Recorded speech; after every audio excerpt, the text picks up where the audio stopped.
Xitoylar avvalda Xuyun-yu, so'ngra esa Xuyun-nu atadilar. So'ngra taxfif ila Xun va ba'zi vaqtlarda Xin atadilar.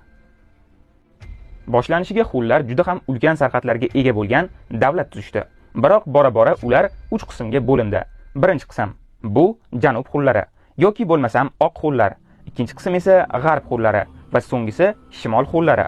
Oq Xunlar, shuningdek, Xitoy tarixiy manbalarida Tila atalganlar. Ular Amudaryo bo'ylarigacha va undan so'ng esa Ozarbayjonga qadar sochildilar, ya'ni ko'chib kelishdi va o'zlaridan oldin kelgan turkiy xalqlar, skiflar va sarmatlar bilan qorishib ketishdi.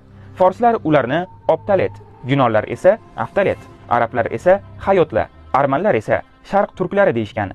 Shimol turklari esa hozirgi Mo'g'uliston sahrolarida qolishdi. Keyinroq esa ularni Mo'g'ul, Nayman va Qaroit ismlari bilan atashgan. G'arbiy Xunlar esa Buxorodan boshlab Qirg'iz sahrolaridan Ural tog'lariga qadar cho'zilgan hududlarda davlat qurishdi.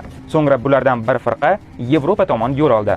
Yo'llarda o'zlariga duch kelgan turkiy qavmlarni o'zlariga bo'ysuntirishdi. Milodiy 2-asrda ular Yoyiq yoki bo'lmasam Itil daryosini kechib o'tishdi. Milodiy 4-6 asrlarda xalqlarning buyuk ko'chishi bo'lib o'tdi.